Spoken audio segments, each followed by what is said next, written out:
Alright, ladies and gentlemen, welcome to my channel once again. Going to be uploading a flurry of videos over the next few days, getting topics lined up.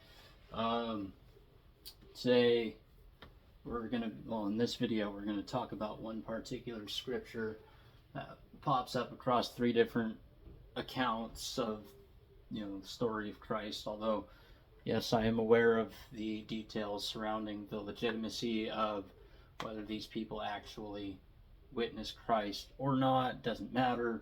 The point is the message, right? And what is the message? So Matthew 9:12, Mark 2:17, and Luke 5:31. They that are whole need not a physician, but they that are sick. Seems pretty obvious, but let's dive a little bit deeper into that. Okay, so as discussed in Matthew 5:44, you got the concept of love your enemies, or love the enemies of you. Just saw a beautiful video a little bit ago where an armed person entered someone else's backyard, and the homeowner came out with a shotgun, pointed at the person, and rather than just shooting the person or calling the police, he convinced the guy to put his gun down, and they sat and they talked about things, and it just goes to show that not everything needs to be solved with violence, but one loves zero, or A loves B, expresses unity, right? So even if B doesn't love A, in the case of B being an enemy, still Christ, the Son, the Father, teaches to love your enemies.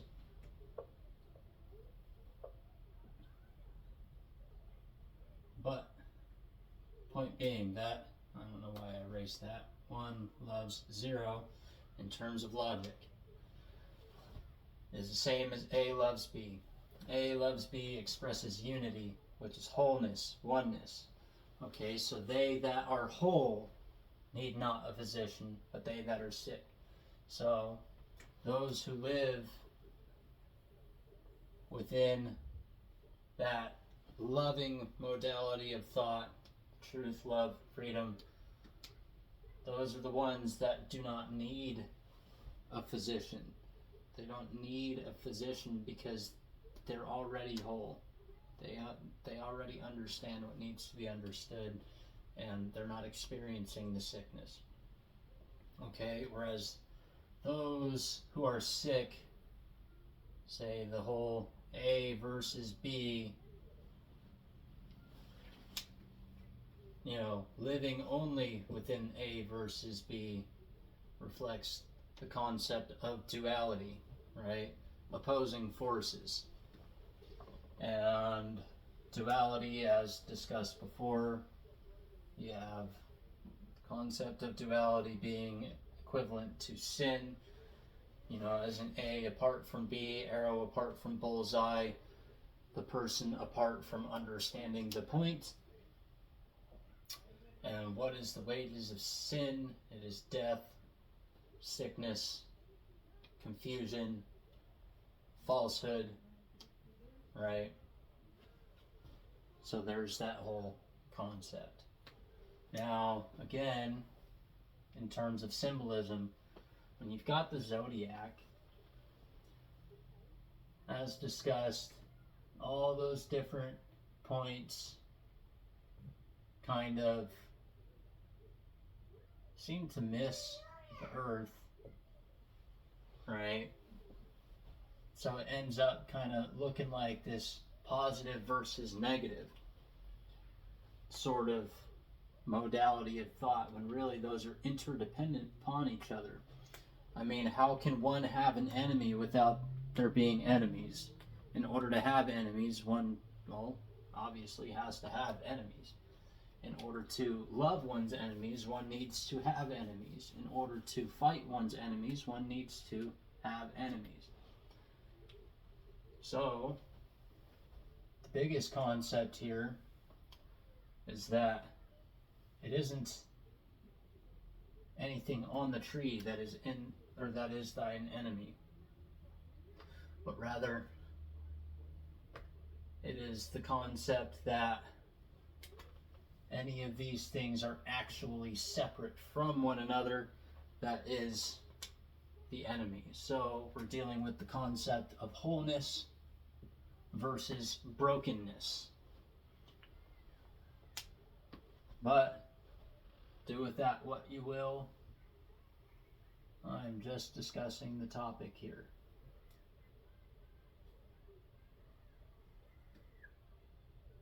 But that's about it for this video.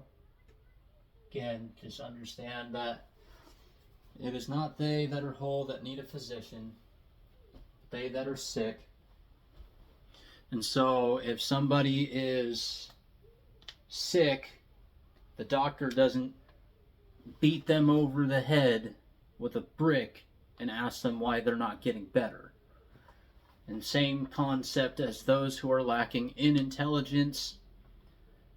The cure to that problem isn't to sit there and remind them of their lack of intelligence. The cure to ignorance is not to act in ignorance. The cure to hatred is not to act in hatred. Okay? The cure to hatred is love. The cure to sickness is a proper treatment, right? A proper treatment, right? And I mean, really, the cure includes the treatment, even though the treatment isn't exactly the cure. You know, the cure to disease, for example, isn't to sit there and feed the disease in the first place. I hope you're catching my drift, right? So if somebody says something that is rather lacking in intelligence, sitting there calling them stupid or an idiot or a moron isn't going to help their intelligence at all. In fact, it's kind of pointless, you know, and brings back to that concept of egoism, or whatever you would like to call it, the ego. All that ever does is serve to make the individual feel better about themselves because they're in a position of some sort of higher intelligence than the other person. But here's the thing about that, there's always someone smarter, right? Being able to beat up somebody that, you know, isn't as good of a fighter, isn't as strong or as quick as you, I mean, what good is that to you? What good is that to anybody?